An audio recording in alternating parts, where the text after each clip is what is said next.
सबका स्वागत है आपके अपने यूट्यूब चैनल फार्मा एमसीक्यू में। तो क्या लेके आई हूँ आज आप लोगों के लिए इस वीडियो में। देखिए, जो आपका दिल्ली में सफदरजंग हॉस्पिटल के लिए जो आपका एग्ज़ाम हुआ था ना फार्मासिस्ट के लिए, है ना, तो 21 नवंबर को ये एग्ज़ाम कंडक्ट हुआ है आप लोगों का। तो इसकी जो है आंसर की आ गई है। तो अगर आप लोगों ने नहीं देखी है तो आप लोग अपनी आंसर की जो डाउनलोड कर सकते हैं। ओके, तो आप में से ही स्टूडेंट्स हैं जिन्होंने ये आंसर की जो है अपनी जो शेयर की है, तो आपको सबसे पहले तो बहुत बहुत थैंक्स ये जो है मुझे प्रोवाइड कराने के लिए क्वेश्चन पेपर। ओके, और जो इसमें हम देख लेते कैसे क्या क्वेश्चंस पूछे गए हैं। ओके, तो बहुत से बच्चे कह रहे थे मैम दिल्ली में सफदरजंग का जो फार्मासिस्ट एग्जाम के लिए क्वेश्चन पेपर कंडक्ट हुआ है तो वो शेयर कीजिए, ठीक है, वो डिस्कस कीजिए। तो आज इस वीडियो में आपके लिए मैं ये पेपर ही लेके आई हूँ। ओके, जैसे ही आप लोगों ने आंसर की मेरे को प्रोवाइड कराई है वैसे ही जो है मैं ये आपके साथ जो है इसको डिस्कस करने जा रही हूँ। ओके, तो देख लेते हैं कैसे क्या क्वेश्चंस पूछे गए हैं।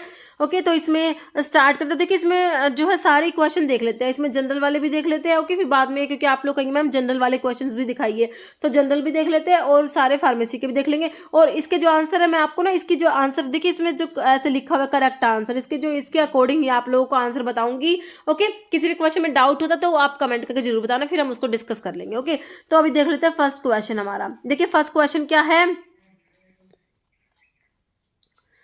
In one trip, a cab can take 6 people. Okay, तो इन वन ट्रिप एक कैब होती है ना, वो कहते हैं 6 पीपल को ले सकती है। अब कह रहे how many trips can it take 42 peoples. ठीक है, तो कितना सिंपल सा क्वेश्चन है। देखिए कि एक बार में एक कैब में कितने 6 लोग जा रहे हैं, तो 42 लोगों को ले जाने के लिए कैब को कितने ट्रिप करने पड़ेंगे। देखिए इतना सिंपल क्वेश्चन आया है। तो इसका देखिए इसका जो है आंसर आप लोगों का दिया हुआ है 7 ट्रिप्स। ओके, तो ऑप्शन जो है आपका इसमें से देख लीजिए, ऑप्शन 2 में आपको दिया हुआ है 7। ओके, नेक्स्ट क्वेश्चन देख लीजिए। Area of rectangular plot. देखिए आपको जो रेक्टेंगुलर प्लॉट है उसका एरिया दिया हुआ है 400 मीटर स्क्वायर और उसकी क्या दी है, लेंथ दी है 42 मीटर। ओके, तो आपको एरिया मिला है और आपको एरिया 400 मीटर स्क्वायर मिला है, लेंथ कितनी मिली है 22 मीटर मिली है। तो आपने क्या बताना है, perimeter of the rectangular plot. तो आपको इसका क्या पेरीमीटर फाइंड आउट करना है, सिंपल फॉर्मूला लगाना है, आंसर निकल के आ जाएगा आप लोगों का। तो इसका आंसर निकाल लेना आप। ये 4 ऑप्शंस है, मैं आपको बता दे रही हूँ। इसका आंसर दिया हुआ है 84 सेंटीमीटर दिया हुआ है। ओके, नेक्स्ट क्वेश्चन क्या है। Meenakshi has 12 sea shells, how many more sea shells does she need to find to have 24 sea shells in her collections. देखिए भगवान कितना सिंपल क्वेश्चन है। देखिए मीनाक्षी के बाद पास 12 सीपियां हैं, अपने संग्रह में 24 सीपियां रखने के लिए उसे और कितनी सीपियां ढूंढने की जरूरत है ना। तो आप सिंपली निकाल देंगे इसका 12 आंसर। ओके, नेक्स्ट है student in the science club were collecting bugs for their bug collection. Lee got 11 bugs and Rohit got 8 bugs। Karan got 18 bugs and Mehar got 6 bugs। How many bugs did they have all together. उन सब के पास कितने bugs थे। Okay, तो simple question है, तो इसका जो है आपका आ जाएगा 43 आंसर। ओके, नेक्स्ट क्वेश्चन देखिए कि ए बिल्डिंग हैज 28 फ्लोर। एक बिल्डिंग में कितने फ्लोर है, 28 फ्लोर है। Each floor has 4 flat. Okay, और ईच फ्लोर हर फ्लोर पे आपकी क्या है 4 फ्लैट्स है।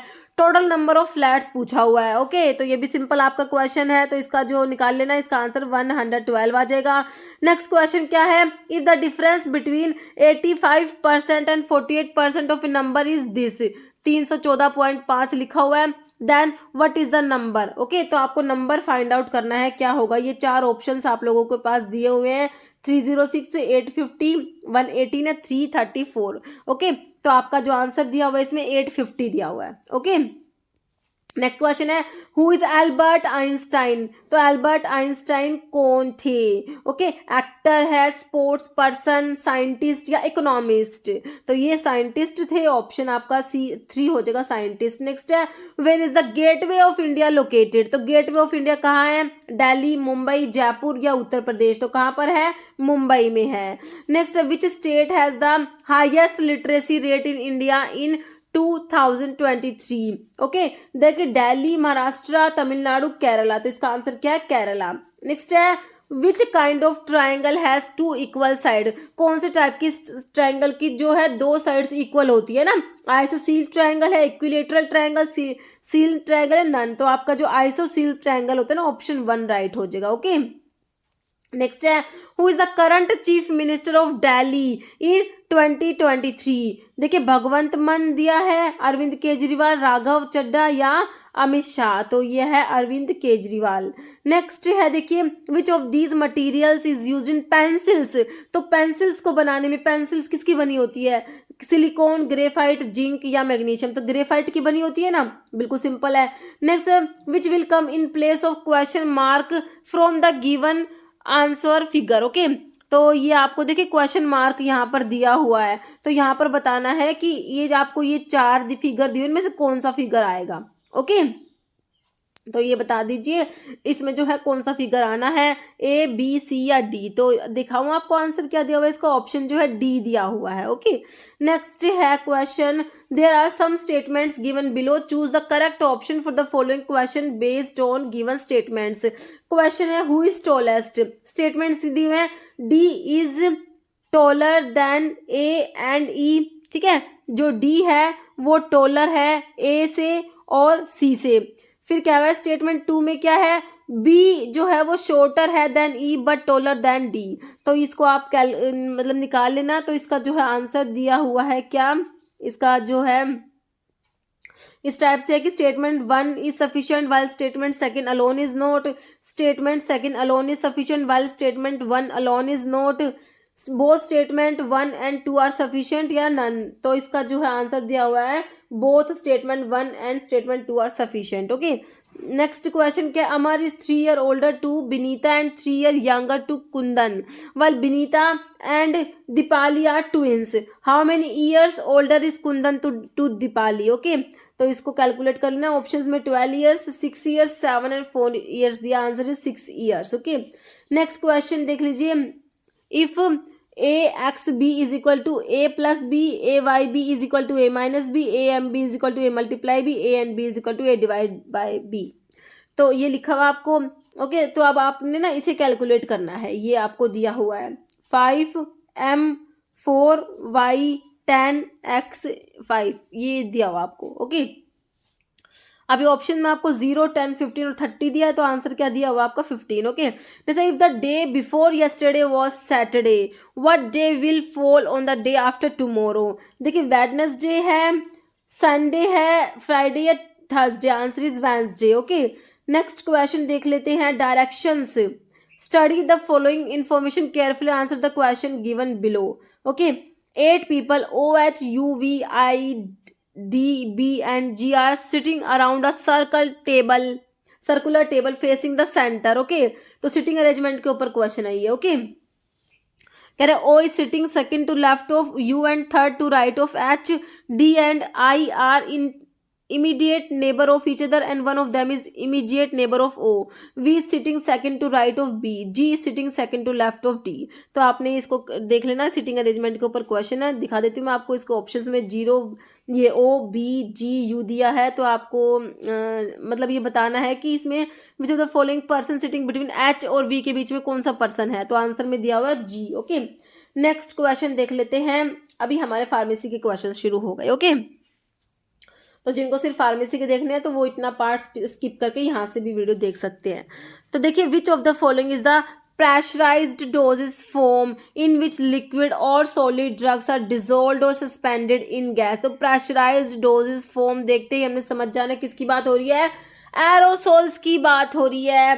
फार्मास्यूटिक्स के एमसीक्यू का अभी मैंने वीडियो डाला 500 क्वेश्चन का, तो आप देखना इस वीडियो में जितने भी क्वेश्चन है इससे बाहर नहीं मिलेंगे, सारे के सारे क्वेश्चन इस वीडियो में से ही आए हैं। आप लोग देखिए इस वीडियो को, मैंने सारे के सारे एज इट इज क्वेश्चन कराए हुए हैं। ओके, तो प्रेशराइज्ड डोजेस फॉर्म वाला एरोसोल्स वाला क्वेश्चन भी हमने डिस्कस करा हुआ है। तो ओके, तो देखिए इसके देखिए ऑप्शंस में आपको दिया है एरोसोल्स, कैप्सूल, सैशे, एनिमास। तो हमारा सिंपल आंसर क्या हो जाएगा, ऑप्शन जो है 1 हो जाएगा एरोसोल्स। ओके, नेक्स्ट है which of the following is not a correct description of the doses form given in each option. ठीक है, नोट ध्यान से पढ़ना आपने, नॉट अ करेक्ट डिस्क्रिप्शन बतानी है। डोजेस फॉर्म की सिंपल आपको डेफिनेशन दी हुई है, उनके बारे में बताया हुआ है, कौन सा सही नहीं है कौन सा गलत है वो बताना है। ओके, देखिए आई लोशंस के बारे में लिखा हुआ है स्टीराइल, बिल्कुल सही बात है, स्टीराइल होते हैं। Sterile aqueous solutions use for irritating eye. Glycerin के बारे में लिखा हुआ है viscous preparations in which drug is dissolved in glycerin with or without heating। फिर लिंक्टस के बारे में लिखा हो sweet and viscous liquid preparations containing medicinal substance with sedative properties। Okay, liniment के बारे में क्या लिखा हुआ है लिक्विड और semi liquid preparations meant for internal application only। तो लिनीमेंट्स कब से इंटरनली देने लग गए, ये तो एक्सटर्नल एप्लीकेशंस में आता है, तो यही आपका रॉन्ग हो गया, तो यही आपका जो है आंसर हो गया। आपने यही बताना था इनमें से कौन सा जो नोट करेक्ट है ना। तो लिनीमेंट के बारे में हमने बहुत बार डिस्कस भी किया हुआ है। ओके, तो आपका आंसर ऑप्शन 4 राइट हो गया। नेक्स्ट आपका क्वेश्चन है which of the following is solid dose form of medicament which are meant for slow dissolution in the mouth. Okay, है ना, तो देखिए लोजेंजिस है ये, lozenges pessaries suppositories tinctures. Okay, तो which of the following doses form of medicament which are meant for slow dissolution in the mouth, तो ये आपके लोजेंजिस होते हैं। ओके, ऑप्शन 1 राइट हो जाएगा। नेक्स्ट है which of the following is the primary unit of weight in the avoirdupois system of weight measurement. Okay, देखिए आपका जो वेट मेजरमेंट्स के लिए आपका जो एक तो देखिए एक तो इंपीरियल सिस्टम होता है। ओके, एक आपका मैट्रिक सिस्टम होता है। ओके, तो इंपीरियल सिस्टम जो होता है ना उसमें आपका होता है अवॉइडपोइस सिस्टम आता है और एक एपोथिकैरिस सिस्टम आता है। ओके, अवॉइडपोइस और एपोथिकैरिस सिस्टम को ट्रोय सिस्टम भी बोलते हैं। अवॉइडपोइस सिस्टम जो है इसमें स्टैंडर्ड यूनिट आपकी पाउंड होती है और जो एपोथिकैरिस है इसमें ग्रेन होती है। ओके, आपको सारा बता रखा है, तो आपसे यही पूछा है अवॉइडपोइस सिस्टम में जो स्टैंडर्ड वेट मेजरमेंट की यूनिट है वो कौन सी है, primary unit of weight in the avoirdupois system of weight measurement. तो इसमें आपकी देखिए किलोग्राम पाउंड ग्राम या ग्रेन, तो ये आपकी पाउंड होती है। ऑप्शन 2 राइट हो जाएगा। नेक्स्ट क्वेश्चन है which of the following compound bring about protein precipitation and form A protective layer on the skin. तो प्रोटीन को प्रेसिपिटेट कराते हैं ये आपके एस्ट्रिंजेंट्स होते हैं। क्या होते हैं, एस्ट्रिंजेंट्स होते हैं।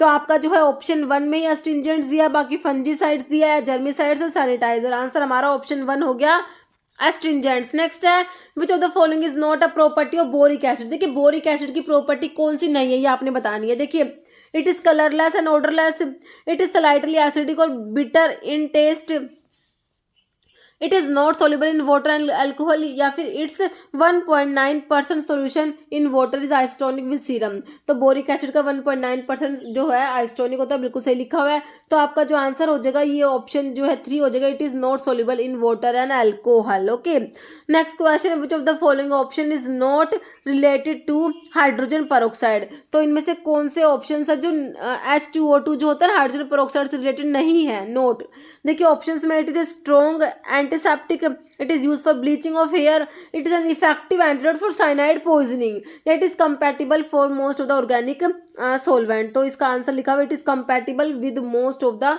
organic solvent। Okay, next question है which compound of sulphur is used in shampoos for anti dandruff quality. तो एंटी डैंड्रफ आप पढ़ते हैं सिलीनियम पढ़ते हैं ना, सिलीनियम सल्फाइड होता है आप लोगों का, है ना। तो देखिए इसमें सबलाइम्ड सल्फर दिया है, सिलीनियम सल्फर दिया, क्रिस्टलाइन सल्फर है, प्रेसिपिटेटेड सल्फर, तो सिलीनियम सल्फर हो जाएगा ऑप्शन 2। नेक्स्ट है which of the following is not a reason for evaluation of plant drug. Plant drug को जो इवेल्युएट करते हैं तो उसके लिए कौन सा रीजन नहीं है। Biochemical variation, effect of temperature and storage, effect of treatment and storage है, change in price with time या अडल्टरेशन से सब्स्टिट्यूशन। तो आंसर क्या दिया, ऑप्शन 3 दिया हुआ है change in price with time. Okay, next है who is the father of medicine. ये भी बहुत रिपीटेड क्वेश्चन है, बहुत बार ये देखिए CRPF का एग्जाम आपका 2023 में हुआ, उसमें आ गया। यूपी में NHM में फार्मासिस्ट का एग्जाम हुआ था अभी 2022 का, उसमें आया था। अभी इस एग्जाम में भी आ गया फादर ऑफ मेडिसिन। देखिए हिपोक्रेट्स है, एरिस्टोटल, थियोफ्रेस्टस, सुश्रुता। तो ये ऑप्शन 1 हो जाएगा हिपोक्रेट्स। ओके, नेक्स्ट है which of the following statement is not true for pharmacognosy. के लिए कौन सी बात सही नहीं है।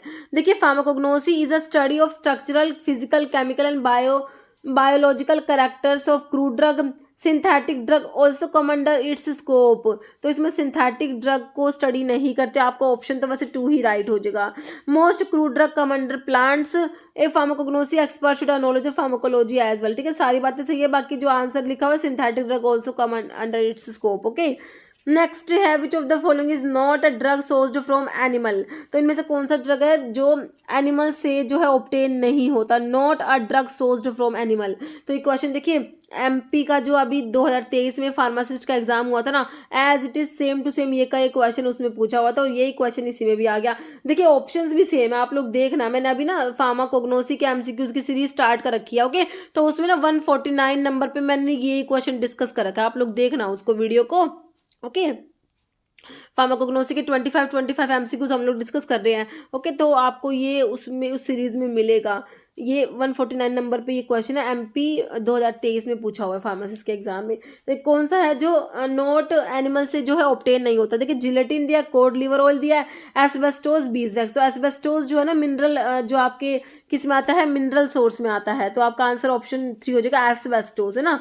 Next, which of the following gives a general formula of simple carbohydrate. देखिए सिंपल कार्बोहाइड्रेट का जनरल फॉर्मूला बताना आप लोगों ने। ये 4 ऑप्शंस आपके पास है। तो क्या होता है, CnH2ON। तो ये जो है फॉर्मूला है CnH2ON। ओके, नेक्स्ट क्वेश्चन क्या है, 32। नेक्स्ट है, यही लिखा हुआ answer. Okay, on the basis of its function what type of protein, myosin. जो आप पढ़ते हो ना एक्टिन मायोसिन है ना, तो मायोसिन पूछा किस टाइप की प्रोटीन है, स्ट्रक्चरल प्रोटीन है, कैटालिटिक प्रोटीन है, कॉन्ट्रैक्टाइल प्रोटीन है, स्टोरेज प्रोटीन है। तो मायोसिन किस टाइप की है, तो ये देखिए लिखा हुआ है कॉन्ट्रैक्टाइल प्रोटीन है। ओके, नेक्स्ट है which of the following is not a correct combination of enzyme and its function. Enzyme और उसके फंक्शंस लिखे हुए, कौन सा करेक्ट मैच नहीं है, कौन सा मतलब करेक्ट नहीं है, वो आपने बताना है। देखिए ऑक्सीडोरिडक्टेज। ओके, ऑक्सीडोरिडक्टेज के बारे में लिखा हुआ है, enzyme involve in oxidation reduction reaction. बिल्कुल सही बात है, एंजाइम जो इन्वॉल्व होते हैं ऑक्सीडेशन रिडक्शन रिएक्शंस में, बिल्कुल सही है। Hydrolase, enzyme that bring about hydrolysis of various compound. तो हाइड्रोलेज जो हाइड्रोलिसिस कराएंगे, बिल्कुल सही है। Isomerase, enzyme involve in all the isomerization reaction. बिल्कुल सही है, आइसोमराइजेशन रिएक्शंस को कैटलाइज करेंगे, ये भी सही है। Ligase, enzyme that catalyse the transfer of functional group. तो ट्रांसफर के लिए तो ट्रांसफरेज एंजाइम हो जाएंगे ना हमारे, ट्रांसफरेज। तो यही गलत लिखा हुआ, ऑप्शन 4 राइट हो जाएगा आप लोगों का। ओके, तो यही लिखा हुआ option 4। Okay, next which of the following is poor source of folic acid. Folic acid का पुअर सोर्स कौन सा है, ग्रीन लीफी वेजिटेबल्स है, मिल्क है, होल ग्रेन है, ऑर्गेनिक जूस है। तो जो पुअर सोर्स है ना फोलिक एसिड का, वो क्या है, मिल्क है, ऑप्शन 2 राइट हो जाएगा, इसमें ये लिखा हुआ। ओके, तो which of the following are the monomer of proteins. Proteins किसके मिलके बने होते हैं, अमीनो एसिड से मिलके बने होते हैं ना। प्रोटीन्स किससे बने होते हैं, अमीनो एसिड। ये क्वेश्चन देखिए अभी हमारा जो उड़ीसा में जो एग्जाम होता है उसमें भी आई थिंक ये प्रोटीन वाला क्वेश्चन था ना, कितना सिंपल क्वेश्चन है। तो प्रोटीन्स का मोनोमर यूनिट क्या है, अमीनो एसिड हो जाएगा, ऑप्शन आपका 1 राइट हो जाएगा। नेक्स्ट है which of the following is considered the energy currency of living system. तो energy currency of living system बताइए, एटीपी है, डीएनए, आरएनए, अमीनो एसिड। तो एटीपी हो जाएगा, ऑप्शन 1 राइट हो जाएगा, है ना। नेक्स्ट है which of the following is not a major function of proteins. तो इनमें से जो है प्रोटीन का मेजर फंक्शन कौन सा नहीं है, which of the following is not a major function of protein. Protein का फंक्शन नहीं है, बताइए। देखिए प्रोवाइड आपका जो है स्ट्रक्चरल फ्रेमवर्क दिया है, transport material through out the body, store energy in the form of ATP, या रेगुलेट मैनी फिजियोलॉजिकल प्रोसेस। तो प्रोटीन्स का बताइए कौन सा फंक्शन नहीं है। देखिए स्ट्रक्चरल फ्रेमवर्क प्रोवाइड करता है, बिल्कुल सही बात है। Transport material through out the body, ये भी हो जाएगा। स्टोर जो है आपका एनर्जी जो है ये स्टोर नहीं करते, ऑप्शन 3 आपका राइट हो जाएगा। Next which what is the name given to process through which cell reproduce themself. ठीक है, तो ये कौन सी प्रोसेस है, देखिए cell distribution, cell division, cell association, cell reproduction. तो ये है आपका सेल डिवीजन। नेक्स्ट है which of the following is not included in the dimension of holistic health. Holistic health की डायमेंशन में इंक्लूड नहीं है। देखिए फिजिकल, ओके, फिर दिया मेंटल, स्पिरिचुअल, या फिर फाइनेंशियल स्टैंडर्ड। तो इसमें कौन सा इंक्लूड नहीं है, फाइनेंशियल स्टैंडर्ड इंक्लूड नहीं होता। ओके, नेक्स्ट है what kind of infection is athlete food. Athlete food जो होता है आपको पता है, ये कितना सिंपल क्वेश्चन है, ये बहुत बार बता भी रखा है, फंगल इन्फेक्शन में आता है ये, है ना, वायरल, बैक्टीरियल, फंगल, पैरासिटिक। तो फंगल आपका आंसर हो जाएगा। नेक्स्ट है what is the benefit of analysis health indicators in a country. Okay, तो हेल्थ इंडिकेटर्स के एनालिसिस के बेनिफिट बताइए। देखिए, health indicators tell economic health of country, health indicators describe health care need of population, health indicator can be use to forecast of disease outbreak, या health indicator improve the image of the country. Okay, तो correct answer क्या हो जाएगा, health indicator describe health care need of population. Next है, which of the following virus cause कोविड-19 infectious disease. देखिए, SARS-CoV-2 या फिर SARS-CoV-4 1 या 3 ये दिया हुआ है, तो आपका आंसर है ये 2 वाला होता है, SARS-CoV-2। नेक्स्ट है, what is the name given to biphasic liquid dose form. तो बाइफेजिक लिक्विड डोज फॉर्म में आपको क्या बताती हूँ कौन कौन सी आती है। एक तो इमल्शन आता है, दूसरा क्या आता है, सस्पेंशन आता है ना। तो क्वेश्चन देखिए पूरा पढ़िए। Biphasic liquid dose form consisting of finely divided insoluble solid particle suspended in a liquid medium. तो अब इमल्शन तो कट गया, इमल्शन में दोनों फेज लिक्विड होती है, इमल्शन कट गया, बचा क्या, सस्पेंशन आंसर बचा। अभी आप ऑप्शन देख लीजिए, आपका इमल्शन नहीं होगा, सस्पेंशन ही होगा, क्योंकि बाकी एडिटिव्स और लिनीमेंट्स दिया है। तो बाइफेजिक में तो हमारा वैसे भी इमल्शन और सस्पेंशन ही आना है, तो आपको दोनों फेज लिक्विड होती तो इमल्शन होता है, लेकिन आपको एक फेज सॉलिड है एक लिक्विड है, तो आपका सस्पेंशन हो जाएगा। Okay, option 2। नेक्स्ट है, which of the following is not an example of physical incompatibility in prescription. तो फिजिकल इनकम्पैटिबिलिटी में आपकी इमिसिबिलिटी आती है ना, इमिसिबिलिटी आती है। ओके, फिर आपकी इनसोल्यूबिलिटी आती है, इनसोल्यूबिलिटी आती है, प्रेसिपिटेट फॉर्मेशन आता है। ओके, और क्या आता है, लिक्विफैक्शन आता है। ये आपके क्या होते हैं, फिजिकल इनकम्पैटिबिलिटी में आते हैं। अभी चारों, अभी आप ऑप्शंस देखिए, आपको देखिए इफरवेसेंट पहले ऑप्शन में मिल गया, तो आपका ऑप्शन तो 1 ही राइट हो जाएगा। बाकी इमिसिबिलिटी, लिक्विफैक्शन, प्रेसिपिटेशन ये आपका आता है। फिजिकल इनकम्पैटिबिलिटी में आंसर हो जाएगा ऑप्शन 1 इफरवेसेंट। ओके, नेक्स्ट है, what is the meaning of unidirectional incompatibility in prescription. देखिए, यूनिडायरेक्शनल इनकम्पैटिबिलिटी मतलब कि जब प्रिस्क्राइबर को पता ही नहीं है, उसने ऐसी ड्रग डिस्पेंस करे जो इनकम्पैटिबल है। ओके, वो है यूनिट डायरेक्शनल इनकम्पैटिबिलिटी। ओके, मतलब कि प्रिस्क्राइबर को पता ही नहीं है इनकम्पैटिबिलिटी के बारे में। देखिए, when prescriber knowingly prescribe incompatible drug, when prescriber unknowingly prescribe incompatible drug, ये आंसर हो जाएगा। when prescriber is not authorized to prescribe the drug, when the reason of incompatibility is not known, तो आपका answer क्या हो जाएगा, option 2 हो जाएगा। Okay, when prescriber unknowingly prescribe incompatible drug। Okay, next, corticosteroids are contraindicated in the patients with peptic ulcer to avoid dash of drug। देखिए, जो आपकी जो इनकम्पैटिबिलिटी है वो आपकी देखिए फिजिकल होती है, केमिकल होती है, थेरेप्यूटिक होती है। फिजिकल में हमने देखा, ओके, एक केमिकल होता है, एक थेरेप्यूटिक होती है। देखिए, थेरेप्यूटिक इनकम्पैटिबिलिटी में आपका देखिए एरर इन डोज आता है। ओके, एरर इन डोज आता है, या फिर wrong dose. Okay, Contra indicated drug आती है, और सिनर्जिस्टिक और एंटागोनिस्टिक ड्रग होती है। ओके, और ड्रग इंटरैक्शन, ये सब आते हैं आपके थेरेप्यूटिक इनकम्पैटिबिलिटी में। तो कह रहे हैं corticosteroids are contraindicated in the patients with peptic ulcer, है ना। तो ये आपका किस में आ गया, कॉन्ट्रा इंडिकेटेड ड्रग्स में आ गया। तो किस में आती है, थेरेप्यूटिक इनकम्पैटिबिलिटी। सिंपल आपसे यही पूछा हुआ है कि कॉन्ट्रा इंडिकेटेड ड्रग्स जो है वो किस में आएगी, थेरेप्यूटिक इनकम्पैटिबिलिटी में आती है। तो कॉर्टिकोस्टेरॉइड, जिनमें जो पेशेंट्स पेप्टिक अल्सर के पेशेंट्स होते हैं ना, उनमें कॉर्टिकोस्टेरॉइड्स कॉन्ट्रा इंडिकेटेड होते हैं। और जैसे आपका मॉर्फिन है, अस्थमा के पेशेंट्स में जो है मॉर्फिन कॉन्ट्रा इंडिकेटेड होता है। जिन पेशेंट्स को पेनिसिलिन से एलर्जी है उनमें पेनिसिलिन कॉन्ट्रा इंडिकेटेड है। तो ये कॉन्ट्रा इंडिकेटेड ड्रग्स जो है आपका किस में आ जाएगा, थेरेप्यूटिक इनकम्पैटिबिलिटी में आता है। सिंपल आपसे यही पूछा हुआ ऑप्शन में। देखिए, फिजिकल, केमिकल, थेरेप्यूटिक, न्यूट्रल दिया है, तो हमने आंसर क्या टिक करना है, हमारा थेरेप्यूटिक इनकम्पैटिबिलिटी हो जाएगा। नेक्स्ट है, what is the name of solution that resist the change in pH on dilution और addition of small amount of strong acid और बेस।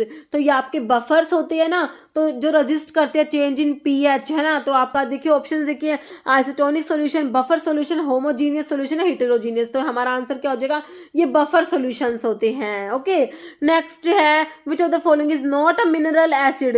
मिनरल एसिड कौन सा नहीं है। देखिए, HCl हाइड्रोक्लोरिक एसिड दिया है, नाइट्रिक एसिड दिया है, फॉस्फोरिक एसिड दिया है, तीनों आपके मिनरल एसिड में आते हैं। कौन सा नहीं है, कार्बोनिक एसिड, जो आपका फिनोल कोई तो बोलते हैं ना, कार्बोनिक एसिड है ना, तो ये आपका मिनरल एसिड में नहीं आता। ऑप्शन 4 फिनोल आपका मतलब कार्बोनिक एसिड आपका राइट हो जाएगा। नेक्स्ट है, boric acid is used in medicine to treat which of the following. तो बोरिक एसिड जो है वो किसको ठीक ट्रीट करने के लिए यूज़ करते हैं? देखिए ऑप्शन में दिया है in the treatment of cervical cancer, in the treatment of fever in children, in mouth wash and lotions, in the treatment of fungal infections या in the treatment of diabetes. तो किसके लिए यूज़ करता है? Boric acid, option 3 हो जाएगा, इन mouth wash and lotions in the treatment of fungal infections. Okay, next है what is achlorhydria. Achlorhydria मतलब कि एब्सेंस ऑफ HCl है ना, इसके ट्रीटमेंट के लिए HCl देते हैं, म्यूराटिक एसिड जिसको बोलते हैं। ये भी आपको इनऑर्गेनिक केमिस्ट्री के जो क्वेश्चन है ना उसमें आपको ये एक्लोरहाइड्रिया मिल जाएगा। एक्लोरहाइड्रिया वाला क्वेश्चन भी रिपीट हो रखा है। तो इसमें एक्लोरहाइड्रिया में क्या होता है? देखिए condition in which stomach does not produce hydrochloric acid, बिल्कुल सही बात है, स्टमक जो है HCl प्रोड्यूस ही नहीं करता, यही आपका आंसर तो ऑप्शन 1 ही हो जाएगा। बाकी condition in which stomach produce excess amount of HCl, ऐसा नहीं होता। Condition in which stomach produce balanced amount of HCl, ये भी नहीं होता। Condition with in which stomach produce no acid, हाँ तो ये आपका डज नॉट कह रहे कि HCl प्रोड्यूस नहीं करता, आपका जो ऑप्शन 1 राइट हो जाएगा। ओके, नेक्स्ट है which of the following subject deals with the route of administration of medications. ठीक है, route of administration of medications के लिए आपका देखिए ऑप्शन में फार्माकोप्रैक्सी दिया है। ओके, फार्माकोपोलैक्सी, फार्माकोफीलिया या फार्माकोनोमी। तो ये आपका आंसर इसमें दिया हुआ है क्या? फार्माकोनोमी हो जाएगा। Okay, option 4। नेक्स्ट है which of the following factor does not affect the enzyme की एक्टिविटी को कौन से फैक्टर अफेक्ट नहीं करते? pH करता है, टेम्परेचर करेगा, कंसंट्रेशन भी करेगा, एरिया अफेक्ट नहीं करेगा, ऑप्शन 4 राइट हो जाएगा। नेक्स्ट है which of the following drug reduce blood pressure. देखिए इनमें से कौन सी ड्रग है जो ब्लड प्रेशर को BP को रिड्यूस करती है? Primarily by directly decreasing heart rate alone, सिर्फ हार्ट रेट को ही डायरेक्टली डिक्रीज करके क्या करती है? BP को रिड्यूस करती है। कौन सी ड्रग है? प्रोपेनोलोल है, प्राजोसिन है, अल्फा मिथाइल डोपा है, नाइट्रोप्रोसाइड सोडियम है। तो आंसर दिया हुआ है इसमें क्या? प्रोपेनोलोल, ऑप्शन जो है 1। ओके, नेक्स्ट है देखिए प्रोपेनोलोल दिया है। ओके, नेक्स्ट है which of the following drug is used in the symptomatic treatment of myasthenia gravis by improving muscle tone. तो माइस्टिगमिन होती है। तो आपका देखिए ग्लाइकोपाइरोलेट दिया है, एट्रोपिन दिया है, नियोस्टिगमिन है, फेंटेनल। तो आपका आंसर क्या हो जाएगा? ऑप्शन 3 हो जाएगा, नियोस्टिगमिन। ओके, नेक्स्ट है who constitute the pharmacy council of India. PCI को कॉन्स्टिट्यूट कौन करता है? तो PCI को आप सेंट्रल काउंसिल भी बोलते हो, तो सेंट्रल गवर्नमेंट कॉन्स्टिट्यूट करती है। बिल्कुल देखिए ज्यूरिस्प्रूडेंस के बिल्कुल सिंपल ही क्वेश्चन आए, और ज्यूरिस्प्रूडेंस की भी मैंने सीरीज स्टार्ट कर दी, 30 क्वेश्चन की है ना, तो उसमें देखना PCI के सारे क्वेश्चन आपको उसमें मिल जाएंगे। ओके, तो ये और ज्यूरिस्प्रूडेंस का 150 क्वेश्चन का भी मैंने पूरा पार्ट अपलोड कर दिया। 150 क्वेश्चन एक ही जगह पे है, जिससे बहुत अच्छा सा ज्यूरिस्प्रूडेंस का रिवीजन होने वाला है हमारा। तो इसमें सारे ज्यूरिस्प्रूडेंस के क्वेश्चंस आपके रिवाइज हो जाएंगे। PCI को कॉन्स्टिट्यूट कौन करता है? सेंट्रल गवर्नमेंट करती है, ऑप्शन आपका 1 राइट हो जाएगा। Which of the following is not a function of PCI। Pharmacy council of India का फंक्शन कौन सा नहीं है? To prescribe minimum standard of education required for qualifying as a pharmacist. तो बिल्कुल फंक्शन है ये। To ensure uniform implementation of educational standards throughout the country, ये भी हो जाएगा। To approve qualifications granted outside the territories to which Pharmacy Act extend that is approval of foreign qualifications भी हो जाएगा। To encourage the research and development in pharmacy by providing soft loans to institutions and individuals, ये नहीं होता। Okay, तो आपका option 4 correct हो जाएगा।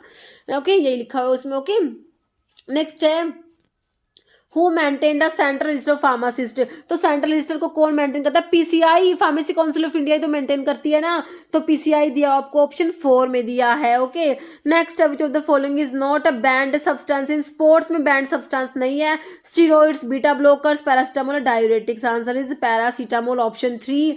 नेक्स्ट है व्हाट इज फार्माकोग्नोसी, क्या है? Official listing of drug and issue related to their use, study of physical, chemical, biochemical and biological property of drug, study of manufacturing process of natural drug, या study of chemical reaction of drug. Answer दिया हुआ है study of physical, chemical, biochemical, biological properties of drug दिया हुआ। Okay, इसका answer. Next है which of the following organ regulate the salt level. Salt के level को रेगुलेट करेगा बॉडी में? हार्ट करेगा, ब्रेन, किडनी या लीवर? कौन करेगा? किडनी करेगी ना, ऑप्शन 3 राइट हो जाएगा। ओके, तो इसमें ये 60 ही क्वेश्चन है इस पेपर में। ओके, तो ये हमने देख लिया कैसे क्या क्वेश्चन पूछे गए। किसी भी क्वेश्चन में डाउट होता तो प्लीज कमेंट करके जरूर बताना। इस वीडियो में इतना ही। अगर आपको वीडियो अच्छी लगी इसे लाइक करना, शेयर करना, चैनल पे नए हैं तो मेरी आप लोगों से रिक्वेस्ट है कि चैनल को प्लीज सब्सक्राइब जरूर करना। Okay, thank you.